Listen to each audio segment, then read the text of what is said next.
Easter Sunday. My wife vanished with our life savings and my best friend. Left me with 3 boys and 75 days before we'd lose our home. 17 years of hell later, she returned pregnant and broken. My name is Daniel Harrison. I'm 43 years old, and I've spent the last 17 years learning that survival isn't the same as living. I've learned that betrayal doesn't just come from strangers. It comes from the people you trust with your life. I've learned that the hardest battles aren't fought with fists, but with lawyers, bank accounts, and the weight of knowing your best friend stabbed you in the back while smiling to your face. But I'm getting ahead of myself. Back when this story begins, I was 26 years old, married to my high school sweetheart Candace, and father to 2 boys with a third on the way. Samuel had just turned 2, a ball of energy who could barely string 3 words together, but had already figured out how to climb onto the kitchen counter. Asher was 3 months old, still in that potato stage where he'd sleep anywhere, anytime. And Owen was 6 months away from making his entrance into this world, growing inside Candace's belly while I worked 60-hour weeks to make sure we'd be ready. I was a quality control inspector at Riverside Manufacturing Plant in Columbus, Ohio. $78,000 a year to check metal parts, fill out compliance reports, and make sure production lines didn't ship defective equipment to companies that actually mattered. It wasn't glamorous. It wasn't my dream. But it was steady, it was honest, and I thought it was enough to build a life on. Candace stayed home with the boys. That was the plan we'd made together back when we were 18, sitting on the hood of my old Chevy in the high school parking lot, talking about our future like we had the whole world figured out. She'd raise our kids right. I'd provide. Together, we'd build something solid. Something that would last. For a while, it actually worked. Samuel's first steps in our cramped living room. Asher's tiny yawn in the middle of the night when I'd take the feeding shift so Candace could sleep. The way she'd rest her head on my shoulder during movie nights after the boys were down. Her hand finding mine in the darkness. Our little house on Maple Street with the crooked fence I kept meaning to fix. The leaky bathroom faucet I get to next weekend. The American flag I hung every 4th of July. It wasn't perfect. Money was always tight. The house was too small. I was always tired. But it was ours. Then somewhere along the way, ours became mine and hers. Separate. Distant. 2 people living parallel lives under the same roof. I should have seen it coming. The way she'd pull away when I reached for her at night, claiming exhaustion, even though the baby slept through most nights now. The new workout clothes she bought even though her credit card was maxed. The hours she spent texting on her phone, smiling at the screen in ways she hadn't smiled at me in months. The perfume she started wearing. Expensive stuff I definitely hadn't bought her. But I didn't want to see it. Because seeing it meant admitting that the life I'd built, the promises we'd made, the future I'd counted on, all of it could shatter in an instant. And shatter it did. That Easter Sunday, 17 years ago, started like any other holiday. I woke up early to hide plastic eggs in a backyard while the morning dew still clung to the grass.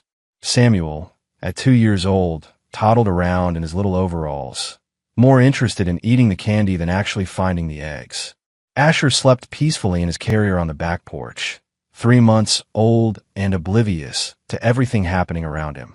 Candace stood in the kitchen doorway in her bathrobe, one hand resting on her swollen belly where Owen was growing, coffee cup in the other, watching Samuel play. I remember thinking she looked beautiful standing there, backlit by the morning sun. I remember thinking I should tell her that. I didn't. By noon, she was gone. By evening, so was every dollar we'd saved. By the next morning, I discovered that the man who helped her disappear was someone I trusted like a brother. This is the story of what came after. The fights, the falls, and the climb back up. The moments that broke me and the people who helped put the pieces back together. Even when those pieces didn't fit the same way anymore. This is the story of how I lost everything and what I built from the ashes. That Easter Sunday, my wife left me and our 3 young sons to follow her lover. The morning started normal enough, but by noon, everything I'd built had turned to ash. I should have known something was wrong when Candace didn't come outside to watch Samuel hunt for eggs. She loved that stuff, taking pictures, laughing at his excited squeals, posting the moments to Facebook like proof of our perfect life. But that morning, she stayed inside, said she wasn't feeling well, blamed it on the pregnancy. Just need to lie down for a bit, she called from the bedroom window. Her voice sounded strange, flat. but I was too focused on Samuel to notice. By 11, the Easter egg hunt was done, and I'd gotten both boys down for a nap. Asher in his crib, Samuel on the couch with his favorite blanket. I walked in the bedroom to check on Candace. She was gone. The closet stood open, half her clothes missing. Her makeup bag, toothbrush, the jewelry box her grandmother had given her, all gone. On the dresser sat a single piece of notebook paper, folded once. My hand shook as I opened it. Daniel, I can't do this anymore. I need more than this life can give me.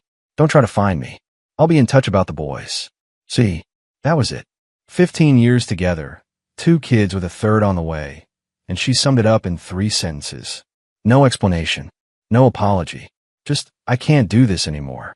I stood there holding that note for I don't know how long. Samuel's cartoons played in the living room. Asher started fussing in his crib, and I couldn't move, couldn't think, couldn't process what I was reading. Then I remembered, we had a joint bank account. I pulled up the app on my phone with fingers that wouldn't stop trembling. Our savings account showed a balance of $127.43.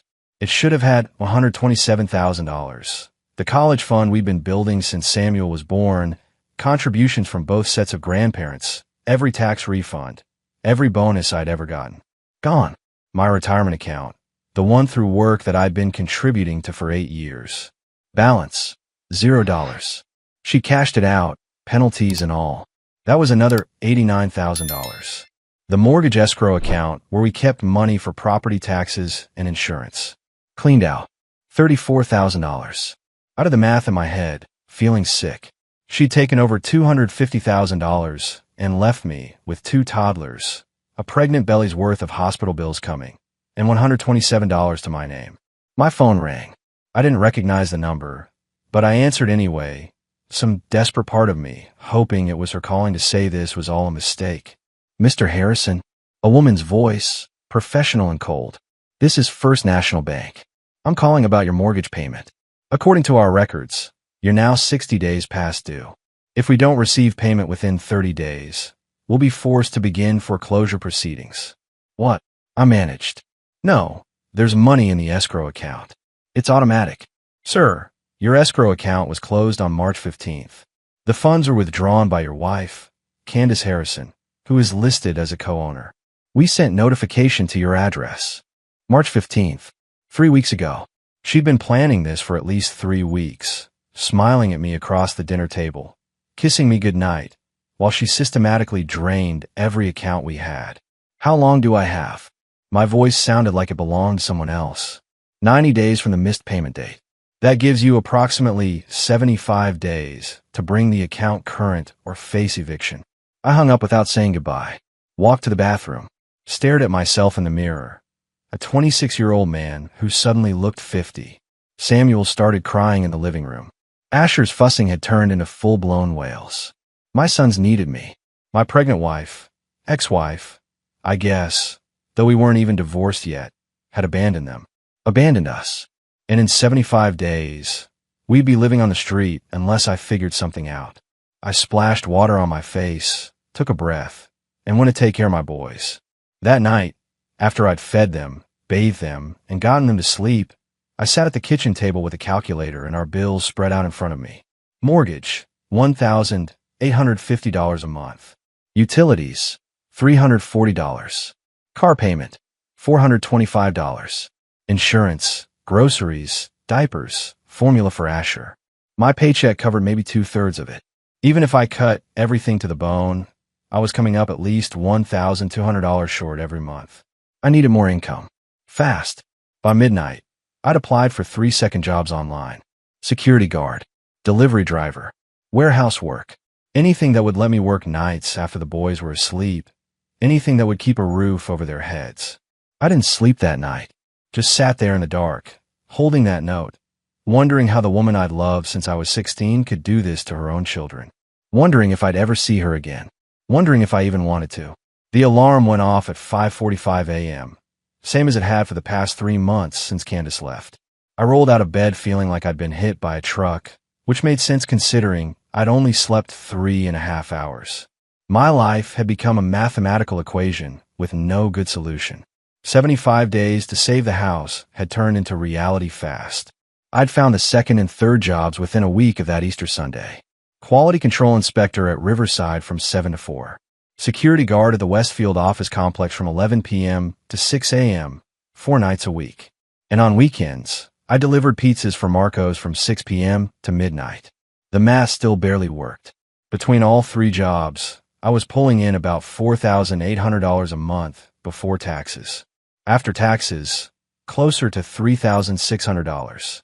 The mortgage alone was $1,850. Everything else, utilities, formula for Asher, diapers, car payment, insurance, ate up the rest. Some weeks I had $20 left over. Most weeks I didn't. Samuel, now 2.5, had stopped asking where Mommy went. That hurt more than I wanted to admit. Asher was 6 months old and had never known anything different. And Candace had given birth to Owen 3 months ago at some hospital in God knows where. I found out through a text message. Had the baby. Boy. Named him Owen like we planned. Don't contact me. She hadn't even told me which hospital. Hadn't let me be there. Just had my son and disappeared again. I dragged myself to the kitchen and started the coffee maker. Mrs. Chun from next door would be here at 6:30 to watch the boys while I went to Riverside. She charged me $400 a week, which was half what a real daycare would cost, and she actually cared about Samuel and Asher. Small mercies. Daddy. Samuel appeared in the doorway, dragging his blanket. I'm hungry. I know, buddy. Let me get Asher changed first. Okay? Can you be a big boy and wait 5 minutes? He nodded and climbed onto the couch, turning on cartoons. I went to check on Asher, who was awake and smiling in his crib despite the sag of diaper. At least one of us was happy.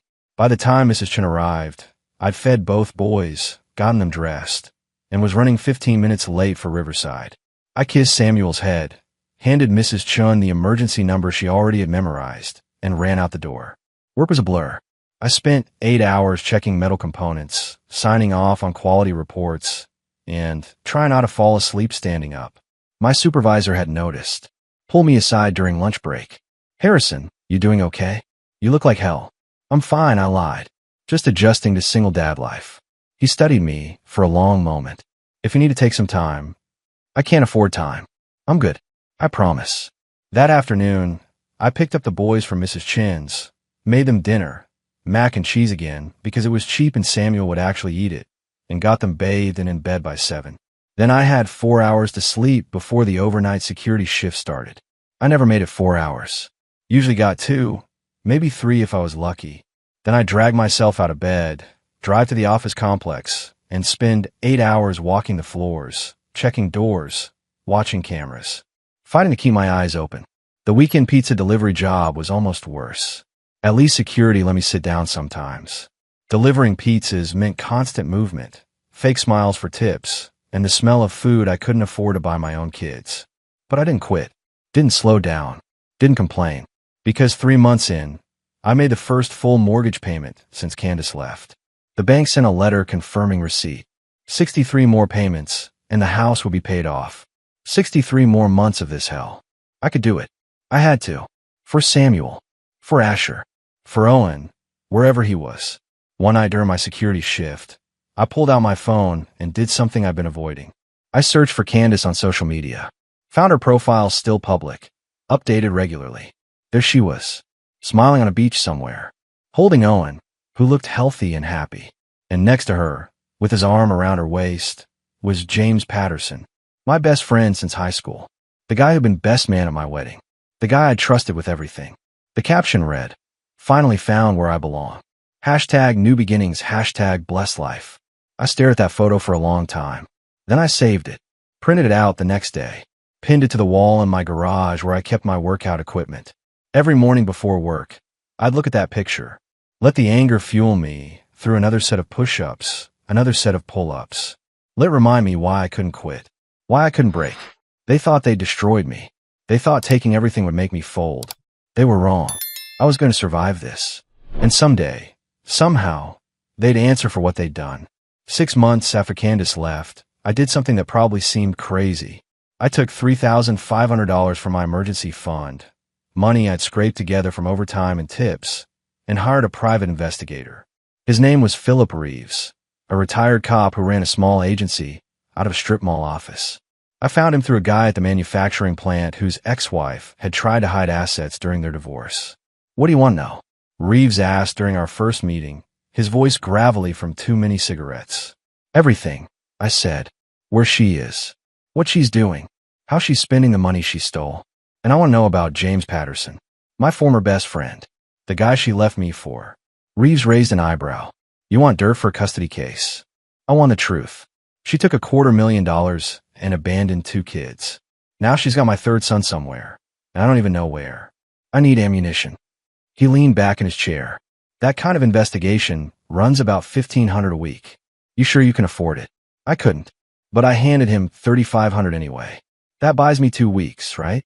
See what you can find. 3 weeks later, Reeves called me at 2 in the morning during my security shift. You sitting down? I'm at work. What did you find? Your wife and Patterson are in Austin, Texas, renting a house in Westlake. Nice neighborhood. And here's where it gets interesting. Patterson's not just some guy having an affair. He's a corporate attorney, but he's also been under investigation by the FBI for the past 18 months. My heart stopped. Investigation for what? Money laundering. He's been using shell companies to clean money for a client involved in healthcare fraud. Your wife's name is on 3 of those shell companies, listed as a business consultant. I sat up straight. What does that mean? It means she probably didn't know what she was doing, Reeves continued. Patterson likely convinced her she was helping him start legitimate businesses, set up accounts in her name, had her sign documents. She thought she was building a career. He was using her as a patsy. Jesus Christ. Gets better. The FBI is about to move. Word is they're filing charges within the next 60 days. When that happens, everyone connected to those shell companies gets pulled in, including your wife. I processed this information slowly. What happens to her?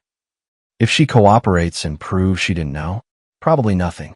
If she doesn't cooperate, or if they think she was in on it, federal prison, 5 to 10 years minimum. Part of me wanted to feel satisfied. She destroyed our family, stolen everything, and now karma was coming for her. But another part, the part that remembered loving her, the part that knew she was still Owen's mother, felt sick. What about Owen? I asked. My son. That's complicated. If she goes to prison, the kid goes into the system unless you file for custody. But you need to prove paternity first. And since you weren't present at the birth, that's going to be messy. Can you find out which hospital? Give me birth certificate information. Already did. Reeves slid a folder across his desk. Austin Regional Medical Center. Born June 4th. Certificate lists James Patterson as father. The world tilted. What? She put his name on the birth certificate. Doesn't mean he's actually the biological father. It just means that's what she claimed. You'd need a DNA test to prove otherwise, and you'd need access to the kid for that. I stood up, pacing his small office. So Patterson thinks Owen is his son? Probably. Or he knows the truth and doesn't care. Either way, legally speaking, he's the father right now. You're just the ex-husband she abandoned. I want to put my fist through the wall. Instead, I force myself to breathe. To think. What do I do? Reeves lit a cigarette despite the no smoking sign on his own wall. You wait. When the FBI moves, Patterson's going down. Your wife will have to decide whether to cooperate or go down with him. Either way, she's going to be desperate. That's when you make your move. What kind of move? You offer her a deal. She gives you full custody of all 3 boys, returns what's left of the money, and you don't testify against her when the FBI comes calling. Because trust me, they're going to want to talk to you too. You were married to her. Your name might be on documents you don't even know about. Fear shot through me. I didn't do anything wrong. I know, but you're going to need to prove that. And having a cooperative ex-wife who'll verify you had no knowledge of Patterson's business dealings, that's valuable. I sat back down, feeling the weight of everything crushing me. This is insane. Welcome to divorce court, kid. It only gets worse from here. I left his office with the folder, my mind racing. Candace was in over her head with a criminal. My son was being raised by a man who'd betrayed me and might be going to federal prison. And I was working 3 jobs just to keep a roof over my other 2 sons' heads. But now I had information. I had leverage. And when the time came, I'd use it. The call came on a Tuesday afternoon while I was inspecting valve assemblies at Riverside. My phone vibrated in my pocket. Austin area code. I almost ignored it, but something made me step outside to answer. Is this Daniel Harrison? A woman's voice, professional but urgent. Yes, who's this? This is Dr. Patel from Austin Regional Medical Center. I'm calling about your son, Asher Harrison. My blood ran cold. Asher's not in Austin. He's at daycare in Columbus. I'm sorry. I'm in Owen Harrison. He was brought to our emergency room an hour ago. He's stable now, but he's severely dehydrated and underweight. We need parental consent for treatment. I gripped the phone harder. Owen's only 8 months old. What happened? His mother brought him in. She's not in good condition herself. Mr. Harrison, does your son have any medical conditions we should know about? I don't know. I haven't seen him since before he was born. The admission burned. His mother took him when she left. I'm not listed as the father on his birth certificate. Silence. Then, Mr. Harrison, this child needs proper care. His mother is claiming you abandoned them, but the social worker here is asking questions. Can you come to Austin? I'm in Ohio. It's a 20-hour drive. Then I suggest you start driving. Because if someone doesn't claim this baby and prove they can care for him, Child Protective Services is getting involved.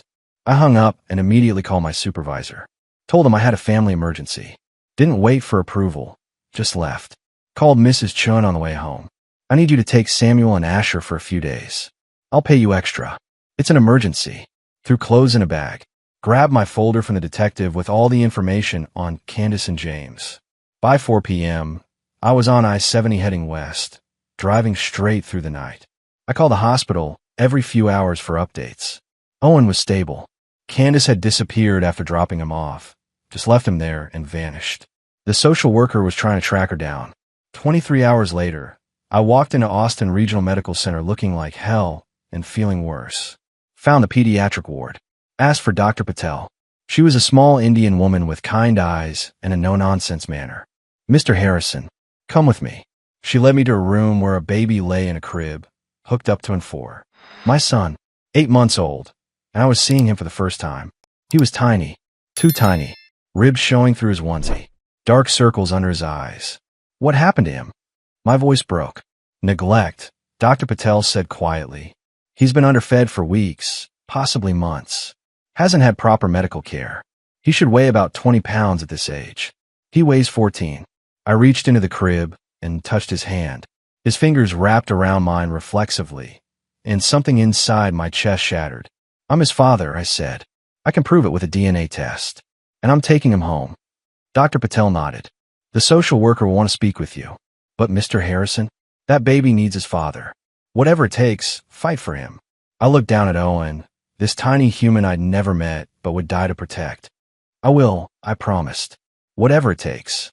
The DNA test took 3 days to process. 3 days of staying in a cheap motel near the hospital, visiting Owen every chance I got, and meeting with lawyers and social workers who wanted to know why I'd let my son live in neglect for 8 months. I didn't know where he was. I told them over and over. His mother left me, put another man's name on the birth certificate, and disappeared. The social worker, a tired woman named Angela Rodriguez, reviewed my detective's report, looked at the financial records showing Candace had stolen everything. Read the notes about James Patterson. Mr. Harrison, I believe you, she finally said. But the court's going to want proof you can care for this child. You're working 3 jobs. You have 2 other children. How are you going to manage an infant with special needs? Special needs. Owen's developmental delays for malnutrition. He'll need physical therapy, possibly occupational therapy, regular doctor visits. Can you handle that? I thought about my 3 jobs. The crushing schedule. The house that was always one missed payment from foreclosure. Then I looked at Owen through the hospital room window, so small and helpless. I'll figure it out, I said. He's my son. The DNA results came back on Friday. 99.97% probability of paternity. Owen was mine. Legally, biologically, undeniably mine. The hospital social services filed an emergency petition for custody on my behalf. The court scheduled a hearing for Monday morning. James Patterson showed up to that hearing with a lawyer. I hadn't seen him in 9 months, not since before Candace left. He looked good, expensive suit, confident smile, like he hadn't helped destroy my entire life. His lawyer argued that James was the legal father, that he'd been caring for Owen, that I was an absent parent trying to swoop in now. My lawyer, a court-appointed attorney named David Green who was doing this pro bono, presented the DNA test. The hospital records. The detective's report showing the shell companies and FBI investigation. Your Honor, Green said, Mr. Patterson is under federal investigation for money laundering. He used Ms. Harrison to create illegal business entities. The child in question was living in a home where criminal activity was occurring. Mr. Daniel Harrison is the biological father, works 3 jobs to support his other children, and has been actively searching for this child since birth. The judge, an older woman with gray hair and sharp eyes, looked at James. Mr. Patterson, are you currently under FBI investigation? James's lawyer started to object, but James cut him off. Your Honor, I'm not at liberty to discuss ongoing federal matters. I'll take that as a yes. She turned to me. Mr. Harrison, can you provide adequate care for this infant? I stood up. Your Honor, I'll do whatever it takes. Owen is my son. I've already lost 8 months of his life. I'm not losing another day. She studied me for a long moment. Then she signed the order. Temporary custody to Daniel Harrison, pending full hearing in 90 days. Mr. Patterson, your order to stay away from the child. This court is adjourned. I walked out of that courtroom with legal custody of my son. James stood in the hallway, his lawyer whispering urgently in his ear. Our eyes met. You'll regret this, he said quietly. No, I replied. You'll regret what you did to my family. And when the FBI comes for you, I'll be there to watch you fall. I picked up Owen from the hospital that afternoon, buckled him into a car seat I'd bought at Walmart, started the long drive back to Columbus with my 3rd son finally where he belonged. In the rearview mirror, I could see him sleeping. So small, so fragile, so mine. Whatever it took, I'd protect him, all 3 of them. And someday, Candace and James would answer for what they'd done. 7 months after that Easter Sunday, when Candace walked out, she showed up on my doorstep, pregnant. Again, I was getting the boys ready for bed. Samuel was helping Owen with bath time, while Asher played with blocks on the bathroom floor. All 3 of them, finally together under one roof. Finally starting to feel like a real family again, even if it was broken and stitched together with duct tape and determination. The doorbell rang at 8 p.m. I wasn't expecting anyone. Through the peephole, I saw her.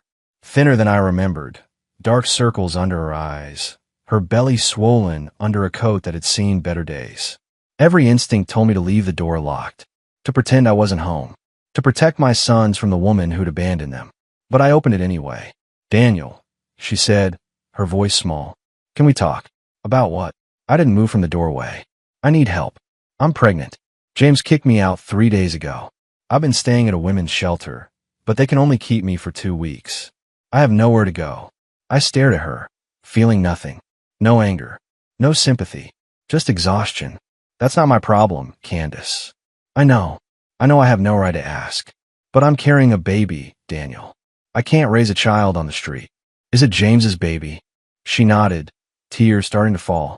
He doesn't want it. Said I trapped him. He kicked me out the day I told him. Part of me, a small, bitter part, wanted to laugh.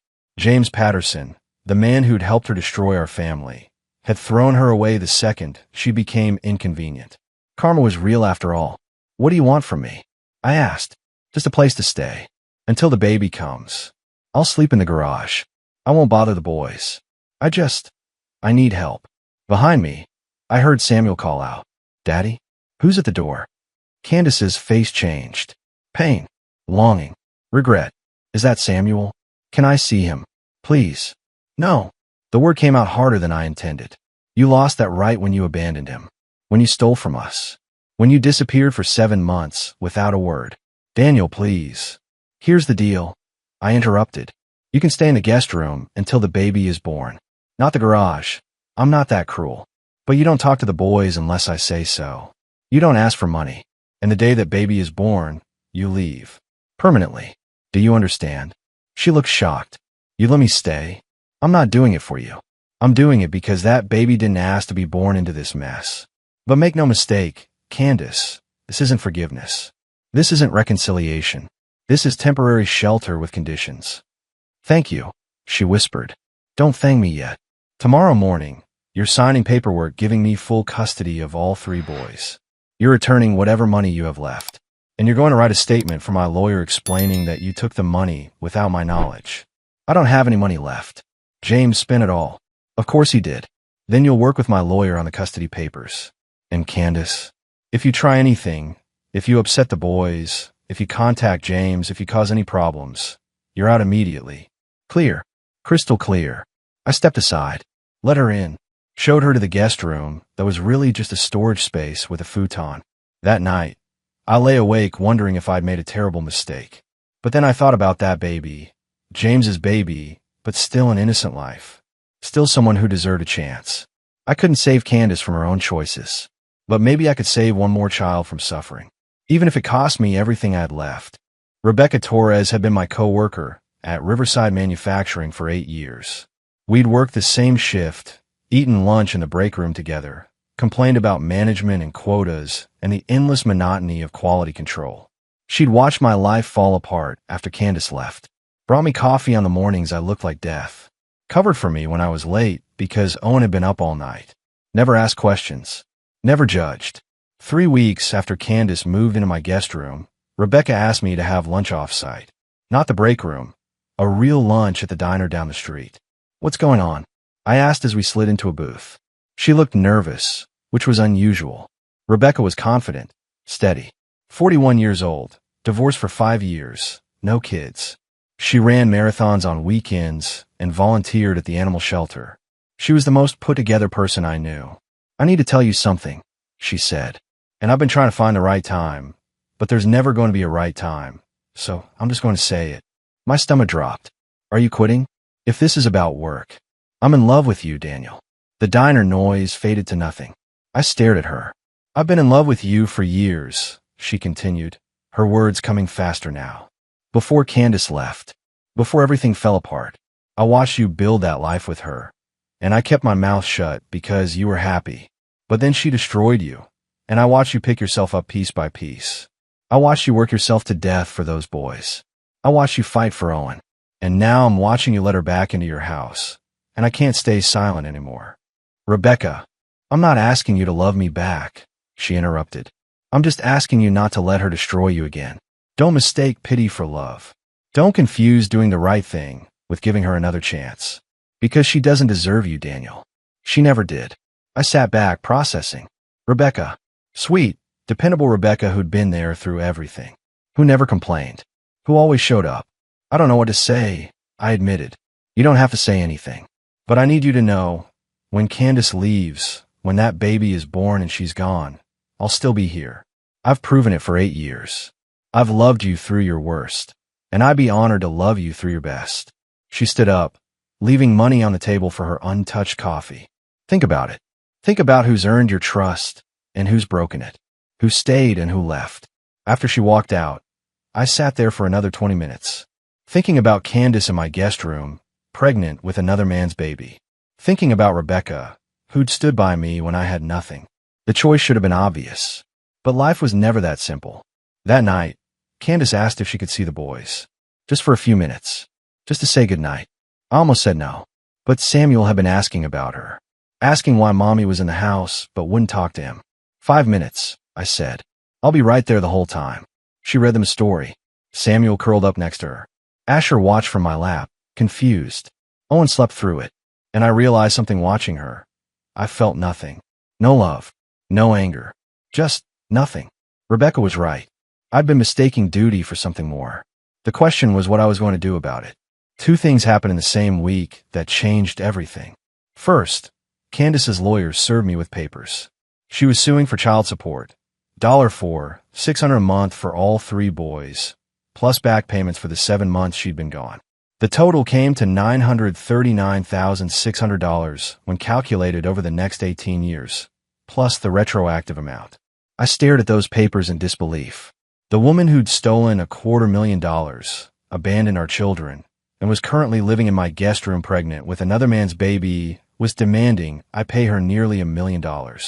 My lawyer, David Green, was equally stunned. She's got some nerve.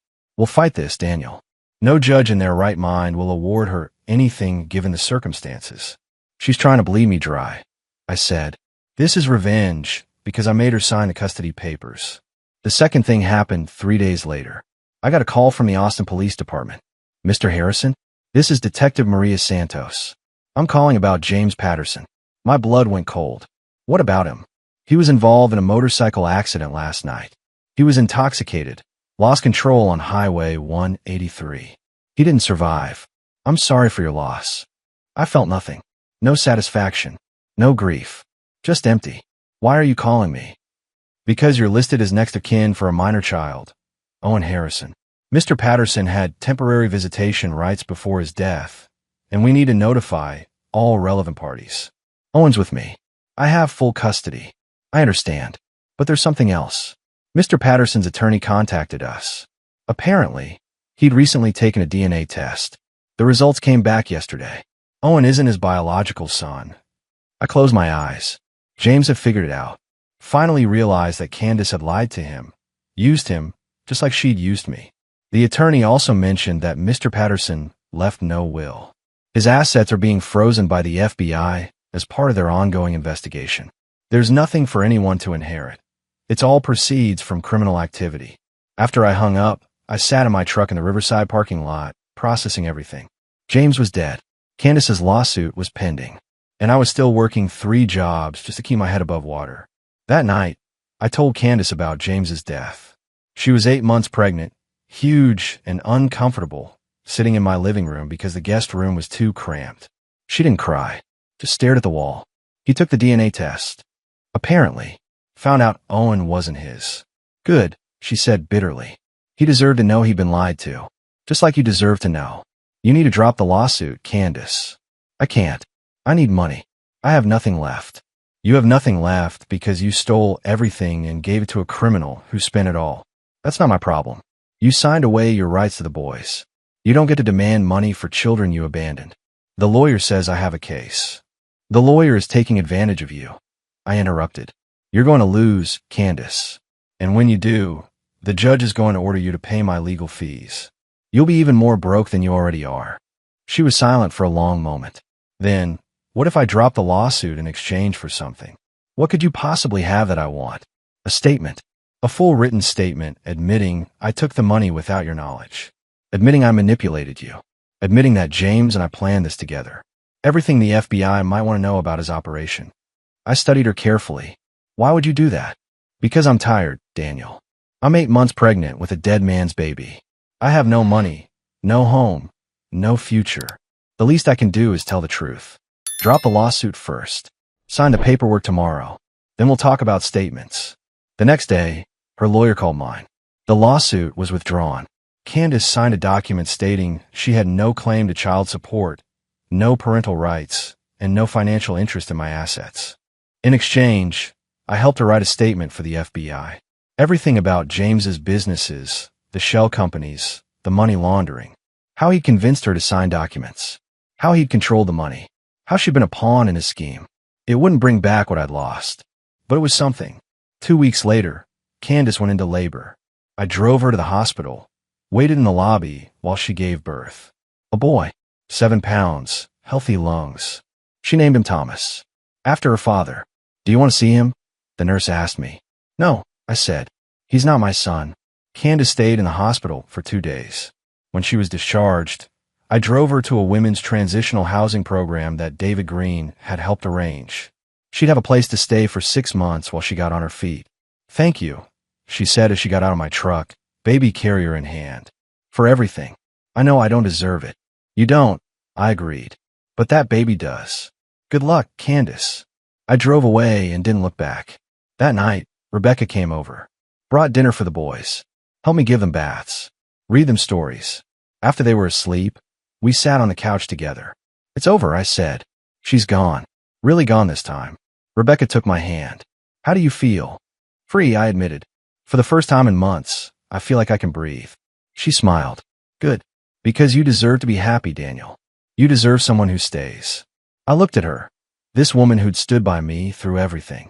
Who'd never asked for anything. Who'd loved me when I had nothing to offer. I'd like to take you to dinner, I said. A real dinner. Just us. No kids, no drama. Would that be okay? I've been waiting 8 years for you to ask me that question, she said softly. Yes, it would be very okay. For the first time since that Easter Sunday, I felt hope. 12 years later, I stood in the backyard of our new house. A real house, not the cramped place on Maple Street, watching my family celebrate Thanksgiving. Samuel was 19 now, tall, and in his first year of college, home for Thanksgiving break. Asher was 16, chasing Owen around the yard, both of them laughing. Owen was 12, healthy and happy, with no memory of those first terrible months. Rebecca, my wife for 3 years now, was 8 months pregnant with our daughter. We'd named her Grace. A fresh start. A new chapter. The house had been possible because of the settlement. After James's death, the FBI had recovered some of the assets. Not all of it. Most had been spent or hidden, but enough. I gotten back $180,000. Enough for a down payment on this place. Enough to quit the overnight security job and just work at Riverside and do weekend consulting. My parents were here, grilling burgers and watching the boys with pride. Rebecca's sister and her family had driven in from Detroit. Mrs. Chun, who still watched the boys sometimes, sat in a lawn chair with a plate of pie. "Daddy," Owen ran up to me, his face covered in chocolate. "Can we do the turkey craft now?" I lifted him up. "After lunch, buddy. Go wash your face first." He sprinted toward the house, Asher right behind him. Samuel walked over, suddenly serious. "Dad, can I ask you something?" "Always. Do you ever think about Mom?" "Like the first Mom." I chose my words carefully. "Sometimes, but not the way I used to. Mostly I think about how grateful I am that things turned out the way they did. Because of Rebecca, because of all of it, because I have you three, because I learned what really matters, because I found someone who earned my trust instead of someone who broke it." Samuel nodded slowly. "I'm glad she's gone. The first Mom. Is that bad?" "No, son. That's honest." I pulled him close. "You know what I learned? Family isn't always about blood. It's about who shows up, who stays, who fights for you when things get hard. Like Rebecca." "Like Rebecca," I agreed. That evening, after everyone had eaten and the boys were playing in the yard, Rebecca and I sat on the porch swing. Her hand rested on her belly where Grace was kicking. "You built something beautiful here," she said softly. "After everything you went through." "We built it," I corrected. "I couldn't have done any of this without you." She leaned her head on my shoulder. "Do you ever regret it? Taking Owen when Candace left him at the hospital? Fighting for custody? Never. He's my son, blood or not. And the baby she had with James? Thomas? Do you ever wonder about him?" I thought about that kid over the years. Wonder if he was okay. If Candace had managed to pull her life together. But I'd made my peace with it. "I hope he's healthy and loved," I said. "But he's not my responsibility. My responsibility is right here." Owen ran up to the porch, Samuel and Asher behind him. "Dad, can we show Grandma the tree fort?" "Go ahead. Just be careful." I watched them run off. These 3 boys who'd been through hell and come out stronger.